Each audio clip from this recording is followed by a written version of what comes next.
ರಾಜ್ಯ ರಾಜಕೀಯದಲ್ಲಿ ಈಗ ಆಲ್ರೆಡಿ ಸಂಚಲನ ಶುರುವಾಗಿದೆ. ದೋಸ್ತಿ ಪತನಕ್ಕೆ ಶುರುವಾಯ್ತಾ ಕೌಂಟ್ ಡೌನ್ ಅನ್ನುವ ಪ್ರಶ್ನೆ ಕೂಡ ಎದ್ದಿದೆ. ಸದ್ದಿಲ್ಲದೆ ರೆಡಿ ಆಗ್ತಿದೆಯಾ ಮೆಗಾ ಪ್ಲಾನ್? ಈ ಮೀಟಿಂಗ್ ಬಳಿಕ ವಿಕೆಟ್ ಪತನ ಶುರುವಾಗುತ್ತಾ ಅನ್ನುವ ಪ್ರಶ್ನೆ ಕೂಡ ಇರುವಂತದ್ದು. ಯಾವ ವಿಚಾರದ ಬಗ್ಗೆ, ಯಾರ ಬಗ್ಗೆ, ಯಾರು ಈಗ ಸರ್ಕಾರಕ್ಕೆ ಕಂಟಕ ಆಗಿದ್ದಾರೆ, ಏನ್ ನಡೀತಾ ಇದೆ ಅನ್ನೋದ್ರ ಕಂಪ್ಲೀಟ್ ಡೀಟೇಲ್ಸ್ ಅನ್ನ ನಿಮ್ಮ ಮುಂದೆ ಇಡ್ತಾ ಇದೀವಿ. ಮತ್ತೆ ಫುಲ್ ಆಕ್ಟಿವ್ ಆಗಿದ್ದಾರೆ ರಮೇಶ್ ಜಾರಕಿಹೊಳಿ ಅವರು. ಕಾಂಗ್ರೆಸ್ ಶಾಸಕರನ್ನ ಸೆಳೆಯೋದಕ್ಕೆ ಸಾಕಷ್ಟು ಯತ್ನವನ್ನ ಮಾಡ್ತಾ ಇದ್ದಾರೆ. ಸಂಸದ ಬಿ.ವಿ. ನಾಯಕ್, ರಾಯಚೂರು ಸಂಸದ ಬಿ.ವಿ. ನಾಯಕ್ ಮೂಲಕ ಕೈ ಶಾಸಕರಿಗೆ ಗಾಳ ಹಾಕಲಾಗ್ತಾ ಇದೆಯಾ ಅನ್ನೋ ಪ್ರಶ್ನೆ ಕೂಡ ಎದ್ದಿದೆ. ಈಗ ಬಿ.ವಿ. ನಾಯಕ್ ಜೊತೆ ರಮೇಶ್ ಜಾರಕಿಹೊಳಿ ಅವರು ಸಭೆಯನ್ನ ಕೂಡ ನಡೆಸಿರುವಂತದ್ದು. ರಮೇಶ್ ಜಾರಕಿಹೊಳಿ ನಿವಾಸದಲ್ಲಿ ನಡೀತಾ ಇದೆ ಸಭೆ. ಬಸನಗೌಡ ದದ್ದಲ್, ಪ್ರತಾಪ್ ಗೌಡ ಪಾಟೀಲ್, ಹೊಲಗೇರಿ ಸೆಳೆಯಲು ಯತ್ನವನ್ನ ಮಾಡಲಾಗ್ತಾ ಇದೆ. ಈ ಕಾಂಗ್ರೆಸ್ ಶಾಸಕರನ್ನ ಸೆಳೆಯುವ ನಿಟ್ಟಿನಲ್ಲಿ ಇಲ್ಲಿ ರಾಯಚೂರು ಸಂಸದ ಬಿ.ವಿ. ನಾಯಕ್ ಅವರ ಜೊತೆ ರಮೇಶ್ ಜಾರಕಿಹೊಳಿ ಅವರು ಸಭೆಯನ್ನ ಕೂಡ ಮಾಡ್ತಾ ಇದ್ದಾರೆ. ರಮೇಶ್ ಜಾರಕಿಹೊಳಿ ಅವರ ನಿವಾಸದಲ್ಲಿ ನಡೀತಾ ಇದೆ ಈ ಒಂದು ಸಭೆ. ಈ ಸಭೆಯಲ್ಲಿ ಪ್ರಮುಖವಾಗಿ ಬಸನಗೌಡ ದದ್ದಲ್, ಪ್ರತಾಪ್ ಗೌಡ ಪಾಟೀಲ್, ಹೊಲಗೇರಿ ಈ ಮೂವರು ಶಾಸಕರನ್ನ ಸೆಳೆಯುವ ನಿಟ್ಟಿನಲ್ಲಿ ಸಾಕಷ್ಟು ಯತ್ನವನ್ನ ಮಾಡಲಾಗ್ತಾ ಇದೆ. ಈಗ ಮೊನ್ನೆ ಅಷ್ಟೇ ತೋರಿಸಿದ್ವಿ ರಮೇಶ್ ಜಾರಕಿಹೊಳಿ ಅವರ ನಿವಾಸದಲ್ಲಿ. ಅದರಲ್ಲೂ ಪ್ರಮುಖವಾಗಿ ಮಹೇಶ್ ಕುಮಟಳ್ಳಿ ಕೂಡ ಭಾಗಿಯಾಗಿದ್ರು, ಹಾಗೆ ನಾಗೇಶ್ ಅವರು ಕೂಡ ಮುಳುಬಾಗಿಲಿನ ಶಾಸಕ ಭಾಗಿಯಾಗಿದ್ರು. ಅವರ ಜೊತೆನೂ ಕೂಡ ಈಗ ಆಲ್ರೆಡಿ ಒಂದು ರೌಂಡ್ ಚರ್ಚೆಯನ್ನ ಮಾಡಿದ್ದಾರೆ ರಮೇಶ್ ಜಾರಕಿಹೊಳಿ ಅವರು. ಮತ್ತು ಒಂದ್ ಕಡೆ ಇವತ್ತು ರಾಯಚೂರಿನ ಸಂಸದ ಬಿ.ವಿ. ನಾಯಕ್ ಅವರ ಮುಖಾಂತರ ಅಲ್ಲಿನ ಕಾಂಗ್ರೆಸ್ ಶಾಸಕರನ್ನ ಸೆಳೆಯುವಂತ ಯತ್ನವನ್ನ ಮಾಡಲಾಗ್ತಾ ಇದೆಯಾ ಅನ್ನುವ ಪ್ರಶ್ನೆ ಎದ್ದಿದೆ.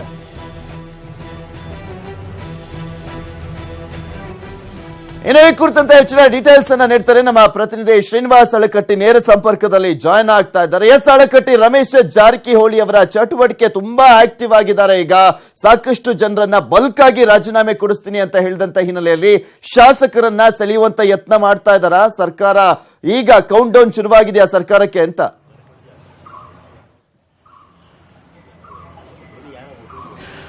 ಪೃಥ್ವಿರಾಜ್, ಗೋಕಾಕ್ ಶಾಸಕ ಮಾಜಿ ಸಚಿವ ರಮೇಶ್ ಜಾರಕಿಹೊಳಿ ಫುಲ್ ಆಕ್ಟಿವ್ ಆಗಿದ್ದಾರೆ, ಆಕ್ಟಿವ್ ಮೂಡ್ ಅಲ್ಲಿ ಇದ್ದಾರೆ ಅಂತಕ್ಕಂಥದ್ದು ಇದೀಗ ಅವರ ಮನೆಯ ಒಂದು ವಾತಾವರಣದಿಂದ ನಾವು ಕಂಡು ಬರ್ತಾ ಇದೆ ಅಂತ ಹೇಳ್ಬೋದು. ಪ್ರಮುಖವಾಗಿ ಇವತ್ತು ಅವರು ರಾಯಚೂರಿನ ಸಂಸದ ಮತ್ತು ಏನು ಮತ್ತೊಂದು ಸಾರಿ ಅವರು ಗೆಲ್ಲಬೇಕು ಅಂತಕ್ಕಂಥ ಒಂದು ದೃಷ್ಟಿಯಿಂದ ಕಂಟೆಸ್ಟ್ ಮಾಡಿದ್ದಾರೆ ಬಿ.ವಿ. ನಾಯಕ್. ಅವ್ರ ಸಂಬಂಧಿಯೂ ಕೂಡ ಇವರು ಬಿ.ವಿ. ನಾಯಕ್. ಈಗ ಬಿ.ವಿ. ನಾಯಕ್ ಅವರನ್ನು ಕೂಡ ಅವರು ನಿವಾಸಕ್ಕೆ ಕರೆಸಿಕೊಂಡಿದ್ದಾರೆ. ಅಷ್ಟೇ ಅಲ್ಲ, ಮುಖ್ಯಮಂತ್ರಿ ಆಪ್ತ ಆಗಿರ್ತಕ್ಕಂಥ ನಾನಾಗೌಡ ಬಿರಾದರ್ ಕೂಡ ಈಗ ರಮೇಶ್ ಜಾರಕಿಹೊಳಿ ಅವರ ನಿವಾಸಕ್ಕೆ ಬಂದಿದ್ದಾರೆ. ಅಂದ್ರೆ ಈ ಇಬ್ಬರು ನಾಯಕರು ಬಂದಿದ್ದಾರೆ ನೋಡಿದ್ರೆ ಆಶ್ಚರ್ಯಕರವಾಗಿರ್ತಕ್ಕಂತಹ ಕೆಲವೊಂದಿಷ್ಟು ಬೆಳವಣಿಗೆಗಳು ರಮೇಶ್ ಜಾರಕಿಹೊಳಿ ಅವರ ನಿವಾಸದಲ್ಲಿ ನಡೀತಾ ಇದೆಯಾ ಅಂತಕ್ಕಂಥ ಒಂದು ಅನುಮಾನ ಇಲ್ಲಿ ಕಾಡ್ತಾ ಇದೆ. ಅಂದ್ರೆ ಪ್ರಮುಖವಾಗಿ ಈ ಹಿಂದೆ ಕೂಡ ಒಂದು ಆಪರೇಷನ್ ಬಿಜೆಪಿಗೆ ಏನು ಆಪರೇಷನ್ ಕಮಲಕ್ಕೆ ಗಾಳಾಗಿರ್ತಕ್ಕಂತಹ ರಾಯಚೂರಿನ ಕೆಲವೊಂದು ಶಾಸಕರಿದ್ರು. ಆ ಶಾಸಕರನ್ನ ಮತ್ತೊಂದು ಸಾರಿ ಸೆಳೆತಕ್ಕಂಥ ಒಂದು ಪ್ರಯತ್ನವನ್ನ, ಗಾಳ ಹಾಕ್ತಕ್ಕಂಥ ಒಂದು ಪ್ರಯತ್ನವನ್ನ ರಮೇಶ್ ಜಾರಕಿಹೊಳಿ ಅವರು ಮಾಡ್ತಾ ಇದ್ದಾರೆ ಅಂತಕ್ಕಂಥ ಒಂದು ಮಾತುಗಳು ಕೂಡ ಇಲ್ಲಿ ಕೇಳಿ ಬರ್ತಾ ಇದೆ. ಅದರಲ್ಲೂ ಕೂಡ ಪ್ರಮುಖವಾಗಿ ಇವ್ರ ಹಿಂದೆನೆ ಗುರುತಿಸಿಕೊಂಡಿರ್ತಕ್ಕಂಥ ಬಸನಗೌಡ ದದ್ದಲ್ ಆಗಿರ್ಬೋದು, ಪ್ರತಾಪ್ ಗೌಡ ಪಾಟೀಲ್ ಆಗಿರ್ಬೋದು, ಹುಲ್ಗೇರಿ ಆಗಿರ್ಬೋದು ಸೇರಿದಂತೆ ಇತರೆ ರಾಯಚೂರಿನ ಕಾಂಗ್ರೆಸ್ ಮುಖಂಡರನ್ನು ಸೆಳೆತಕ್ಕಂಥ ಒಂದು ಪ್ರಯತ್ನವನ್ನ ಆರಂಭದಲ್ಲಿ ರಮೇಶ್ ಜಾರಕಿಹೊಳಿ ಅವರು ಮಾಡಿದ್ರು. ಅದು ತಾತ್ಕಾಲಿಕವಾಗಿ ಕಾಂಗ್ರೆಸ್ ನಾಯಕರ ಒಂದು ಒತ್ತಡದಿಂದಾಗಿ ಆ ನಾಯಕರು ಬಿಜೆಪಿಗೆ ಬರ್ತಕ್ಕಂಥ ಒಂದು ಹೆಜ್ಜೆಯನ್ನು ಕೂಡ ಹಿಂದಿಟ್ಟಿದ್ರು, ಅಕ್ಷರಶಃವಾಗಿ ಕಾಂಗ್ರೆಸ್ ನಲ್ಲಿ ಉಳಿದಿದ್ರು. ಆದ್ರೆ ಮತ್ತೊಂದು ಸಾರಿ ನಾವು ಬಲ್ಕ್ ಆಗಿ ರಾಜೀನಾಮೆಯನ್ನು ಕೊಡ್ತೇವೆ ಅಂತಕ್ಕಂಥ ಒಂದು ಮಾತನ್ನ ರಮೇಶ್ ಜಾರಕಿಹೊಳಿ ಪದೇ ಪದೇ ಹೇಳ್ತಾ ಬಂದಿದ್ರು. ಇವತ್ತು ಬಿ.ವಿ. ನಾಯಕ್ ರಾಯಚೂರು ಜಿಲ್ಲೆಗೆ ಸಂಬಂಧಪಟ್ಟಿರ್ತಕ್ಕಂತಹ ರಾಯಚೂರು ಜಿಲ್ಲೆಯ ಒಂದು ಕಾಂಗ್ರೆಸ್ನ ಪ್ರಭಾವಿ ಮುಖಂಡರು ಕೂಡ ಆಗಿದ್ದಾರೆ. ಇವತ್ತು ಇವರು ರಮೇಶ್ ಜಾರಕಿಹೊಳಿ ಅವರ ನಿವಾಸಕ್ಕೆ ಬಂದಿದ್ದಾರೆ ಅಂತಂದ್ರೆ ರಮೇಶ್ ಜಾರಕಿಹೊಳಿ ಅವರು ರಾಯಚೂರು ಜಿಲ್ಲೆಯ ಒಂದು ಸದ್ಯದ ರಾಜಕೀಯ ಪರಿಸ್ಥಿತಿ ಹೇಗಿದೆ ಮತ್ತು ಆ ಎಲ್ಲ ಶಾಸಕರನ್ನ ಯಾವ ರೀತಿ ಸೆಳೆಯಬಹುದು ಅಂತಕ್ಕಂಥ ವಿಚಾರದ ಬಗ್ಗೆ ಚರ್ಚೆ ಮಾಡ್ತಾ ಇದ್ರ ಅಂತಕ್ಕಂಥ ಒಂದಿಷ್ಟು ಅನುಮಾನಗಳಲ್ಲಿ ಕೂಡ ಕಾಡ್ತಾ ಇದೆ. ಮತ್ತೊಂದು ಕಡೆ ಮುಖ್ಯಮಂತ್ರಿ ಎಚ್.ಡಿ. ಕುಮಾರಸ್ವಾಮಿ ಅವರು ಆಪ್ತ ಆಗಿರ್ತಕ್ಕಂಥ ನಾನಾಗೌಡ ಬಿರಾದರ್ ಅವರು ಕೂಡ ಇದೀಗ ರಮೇಶ್ ಜಾರಕಿಹೊಳಿ ನಿವಾಸಕ್ಕೆ ಬಂದಿದ್ದಾರೆ. ಈ ಹಿಂದೆ ಕೂಡ ನೀವು ಕಾಂಗ್ರೆಸ್ ಬಿಟ್ಟು ಬಿಜೆಪಿಗೆ ಹೋಗೋದಾದ್ರೆ ಬಿಜೆಪಿಗೆ ಯಾಕೆ ಹೋಗ್ತೀರಾ, ಜೆಡಿಎಸ್ಗೆ ಬನ್ನಿ, ಜೆಡಿಎಸ್ ಕೋಟಾದಲ್ಲಿ ನಿಮ್ಮನ್ನು ಮಂತ್ರಿ ಮಾಡ್ತೀವಿ ಅಂತಕ್ಕಂಥ ಒಂದು ಪ್ರಸ್ತಾಪವನ್ನ ಮುಖ್ಯಮಂತ್ರಿ ಕುಮಾರಸ್ವಾಮಿ ಅವರು ಬಿರಾದರ್ ಮೂಲಕ ಸಂದೇಶವನ್ನ ರವಾನೆ ಮಾಡಿದ್ರು. ಇದೀಗ ಮತ್ತೊಂದು ಸಾರಿ ಬಿ.ವಿ. ನಾಯಕ್ ಅವರು ಕೂಡ ಅವ್ರ ನಿವಾಸದಲ್ಲಿದ್ದಾರೆ, ನಾನಾಗೌಡ ಪಾಟೀಲ್ ಬಿರಾದರ್ ಕೂಡ ಅವ್ರ ನಿವಾಸದಲ್ಲಿದ್ದಾರೆ. ಹೀಗಾಗಿ ಸಾಕಷ್ಟು ಬೆಳವಣಿಗೆಗಳು ಫುಲ್ ಆಕ್ಟಿವ್ ಆಗಿ ರಮೇಶ್ ಜಾರಕಿಹೊಳಿ ಅವರು. ಒಂದು ಪ್ರಶ್ನೆ ಈಗೂ ಹಾಗೆ ರಾಜ್ಯದ ಜನರಲ್ಲಿ ಈಗಲೂ ಕೂಡ ಕಾಡ್ತಾ ಇರುವಂತದ್ದು, ಒಂದ್ ಕಡೆ ಸಿಎಂ ಕುಮಾರಸ್ವಾಮಿ ಅವರು ರಮೇಶ್ ಜಾರಕಿಹೊಳಿ ಅವರ ಜೊತೆ ಈಗ ಸಂಪರ್ಕ ಮಾಡಿ ಅವರನ್ನ ಹಿಡಿತದಲ್ಲಿ ಇಟ್ಕೊಂಡಿದ್ದಾರೆ ಅಂತ ಹೇಳಲಾಗ್ತಾ ಇದೆ. ಮತ್ತು ಒಂದ್ ಕಡೆ ರಮೇಶ್ ಜಾರಕಿಹೊಳಿ ಅವರು ಬಿಜೆಪಿ ಸಂಪರ್ಕದಲ್ಲಿದ್ದಾರಾ ಅಥವಾ ಜೆಡಿಎಸ್ ಸಂಪರ್ಕದಲ್ಲಿದ್ದಾರಾ, ಯಾರ ಪರವಾಗಿ ಶಾಸಕರನ್ನ ಸೆಳೆಯುವ ನಿಟ್ಟಿನಲ್ಲಿ ಅವರು ರಾಜೀನಾಮೆಗೆ ಮುಂದಾಗ್ತಾ ಇದ್ದಾರೆ ಅನ್ನೋದೇ ಪ್ರಶ್ನೆ ಆಗ್ಬಿಟ್ಟಿರೋದು ಇಲ್ಲಿ.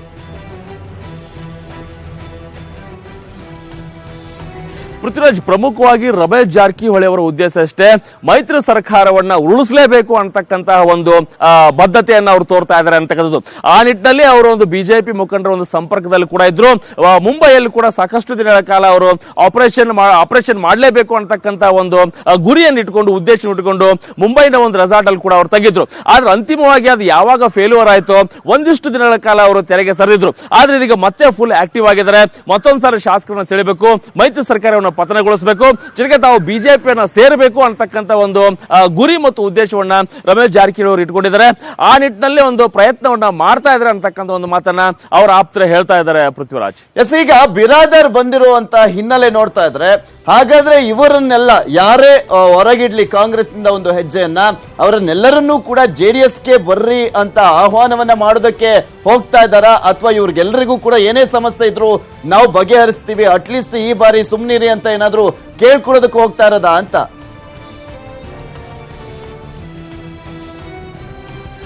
ಅಂತ ಒಂದು ನಿರೀಕ್ಷೆಗಳು ಕೂಡ ಸಾಕಷ್ಟಿದೆ ಪೃಥ್ವಿರಾಜ್. ಅಂದ್ರೆ ಬೆಳಗಾವಿ ಜಿಲ್ಲೆ ಕೂಡ ಮೊದಲು ಜನತಾದಳದ ಒಂದು ಭದ್ರಕೋಟೆ ಆಗಿತ್ತು. ಆದ್ರೆ ಹಂತ ಹಂತವಾಗಿ ಅದು ಕಾಂಗ್ರೆಸ್ ಭದ್ರಕೋಟೆಯಾಗಿ ಇದೀಗ ಬಿಜೆಪಿ ಭದ್ರಕೋಟೆಯಾಗಿ ಪರಿವರ್ತನೆ ಆಗಿದೆ. ಆದ್ರೆ ಮತ್ತೊಂದು ಕಡೆ ಬೆಳಗಾವಿ ಜಿಲ್ಲೆಯನ್ನ ಮತ್ತೊಂದು ಸಾರಿ ಜನತಾದಳದ ಒಂದು ಹಿಡಿತಕ್ಕೆ ತರಲೇಬೇಕು ಅಂತಕ್ಕಂತ ಒಂದು ಗುರಿಯನ್ನ ಮುಖ್ಯಮಂತ್ರಿ ಕುಮಾರಸ್ವಾಮಿ ಅವರು ಮತ್ತು ಜೆಡಿಎಸ್ ವರಿಷ್ಠ ದೇವೇಗೌಡರು ಹೊಂದಿದ್ದಾರೆ. ಆ ಒಂದು ನಿಟ್ಟಿನಲ್ಲೇ ಕುಮಾರಸ್ವಾಮಿ ಅವರು ಈ ಹಿಂದೆ ಕೂಡ ಒಂದು ರಮೇಶ್ ಜಾರಕಿಹೊಳಿ ಅವರ ನಿವಾಸಕ್ಕೆ ಬಂದು ರಮೇಶ್ ಜಾರಕಿಹೊಳಿ ಅವರನ್ನ ಮತ್ತು ನಾಗೇಂದ್ರ ಸೇರಿದಂತೆ ಇತರೆ ಕೆಲವೊಂದಿಷ್ಟು ಅತೃಪ್ತ ಶಾಸಕರನ್ನ ಮತ್ತಷ್ಟು ಮಾಹಿತಿಯನ್ನ ಪಡ್ಕೊಳ್ತೀನಿ ನಿಮ್ಮಿಂದ. ಎಸ್, ಮತ್ತೊಂದು ಬ್ರೇಕಿಂಗ್ ನ್ಯೂಸ್ ಅನ್ನ ನೋಡ್ತಾ ಇದ್ದೀರಾ. ಸಿಎಂ ಆಪ್ತ ನಾನಾಗೌಡ ಪಾಟೀಲ್ ಬಿರಾದರ್ ಭೇಟಿಯನ್ನ ನೀಡಿದ್ದಾರೆ ರಮೇಶ್ ಜಾರಕಿಹೊಳಿ ಅವರ ನಿವಾಸಕ್ಕೆ. ಸೊ ಇದೇ ಸಾಕಷ್ಟು ಕುತೂಹಲಕ್ಕೆ ಎಡೆ ಮಾಡಿಕೊಡ್ತಾ ಇರುವಂತದ್ದು. ರಮೇಶ್ಗೆ ಸಿಎಂ ತಿಳಿಸಿರುವಂತ ಸಂದೇಶದ ಬಗ್ಗೆ ಚರ್ಚೆ ಕೂಡ ಆಗ್ತಾ ಇದೆ. ಅದಕ್ಕೋಸ್ಕರನೇ ಬಿರಾದಾರ್ ಅವರು ಅಲ್ಲಿಗೆ ಬಂದಿರುವಂತದ್ದು ಅಂತ ಹೇಳಲಾಗ್ತಾ ಇರುವಂತದ್ದು. ಸಿಎಂ ಆಪ್ತ ನಾನಾಗೌಡ ಪಾಟೀಲ್ ಬಿರಾದರ್ ಭೇಟಿಯನ್ನ ಮಾಡಿರೋದಾದ್ರೂ ಯಾಕೆ ಅನ್ನುವ ಪ್ರಶ್ನೆಗೂ ಕೂಡ ಇಲ್ಲಿ ಸಾಕಷ್ಟು ಕುತೂಹಲಕ್ಕೆ ಎಡೆ ಮಾಡಿಕೊಡ್ತಾ ಇರುವಂತದ್ದು. ರಮೇಶ್ಗೆ ಸಿಎಂ ತಿಳಿಸಿರುವಂತಹ ಸಂದೇಶದ ಬಗ್ಗೆ ಏನ್ ಸಂದೇಶವನ್ನ ಕೊಟ್ಟಿರಬಹುದು, ಏನ್ ಕೊಟ್ಟಿರುವಂತ ಸಾಧ್ಯತೆ ಇದೆ ಅನ್ನೋದೇ ಈಗ ಎಲ್ಲರಲ್ಲೂ ಕಾಡ್ತಾ ಇರುವಂತ ಒಂದು ಪ್ರಶ್ನೆ.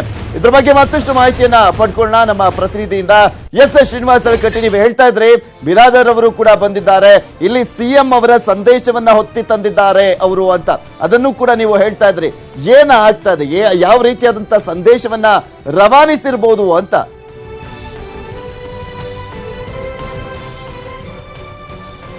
ಅಂದ್ರೆ ಪ್ರಮುಖವಾಗಿ ಪೃಥ್ವಿರಾಜ್, ರಮೇಶ್ ಜಾರಕಿಹೊಳಿ ಅವರಿಗೆ ಈ ಹಿಂದೆ ಕೂಡ ಒಂದು ಬಿರಾದರ ಮೂಲಕ ಸಿಎಂ ಒಂದು ಸಂದೇಶವನ್ನು ರವಾನೆ ಮಾಡಿದ್ರು.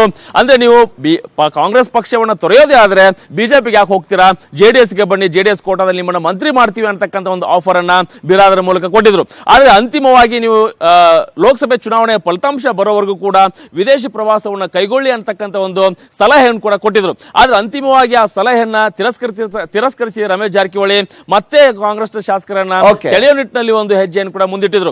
ಆದ್ರೆ ಇದೀಗ ಮತ್ತೆ ಒಂದು ಮುಖ್ಯಮಂತ್ರಿ ಆಪ್ತ ಬಿರಾದರ್ ಇದೀಗ ರಮೇಶ್ ಜಾರಕಿಹೊಳಿ ನಿವಾಸಕ್ಕೆ ಬಂದಿದ್ದಾರೆ.